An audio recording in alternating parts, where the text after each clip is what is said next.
ಟೋಲ್ಗೇಟ್ನಲ್ಲಿ ನಿಂತಿದ್ದ ಕಾರಿನ ಮೇಲೆ ಯಮನಂತೆ ಎರಗಿತು 16 ಚಕ್ರಗಳ ಟ್ಯಾಂಕರ್.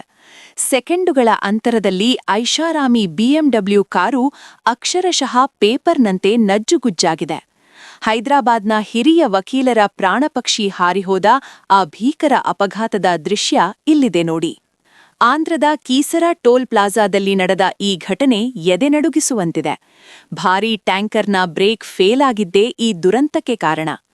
ನಿಯಂತ್ರಣ ತಪ್ಪಿದ ಟ್ಯಾಂಕರ್ ಪಕ್ಕದಲ್ಲೇ ಇದ್ದ ಕಾರಿನ ಮೇಲೆ ಮಗುಚಿ ಬಿದ್ದಿದೆ. ಕಾರಿನ ಮೇಲ್ಭಾಗ ಸಂಪೂರ್ಣ ಚಪ್ಪಟೆಯಾಗಿದ್ದು ಒಳಗಿದ್ದ ವಕೀಲ ಶ್ರೀನಿವಾಸ ರಾವ್ ಅವರಿಗೆ ಹೊರಬರಲು ದಾರಿಯೇ ಇರಲಿಲ್ಲ. ಕಾರಿನ ಮೇಲೆ ಬಿದ್ದಿರೋ ವಾಹನದ ಭಾರ ಎಷ್ಟಿತ್ತೆಂದ್ರೆ ಅದನ್ನ ಸರಿಸೋಕೆ ಪೊಲೀಸರು ಹರಸಾಹಸ ಪಡಬೇಕಾಯಿತು. ಜೆಸಿಬಿ ಮತ್ತು ದೊಡ್ಡ ಕ್ರೇನ್ಗಳನ್ನ ಬಳಸಿ ಟ್ಯಾಂಕರ್ ಮೇಲೆತ್ತಿದಾಗ ಕಂಡ ದೃಶ್ಯ ಅತ್ಯಂತ ಭಯಾನಕವಾಗಿತ್ತು.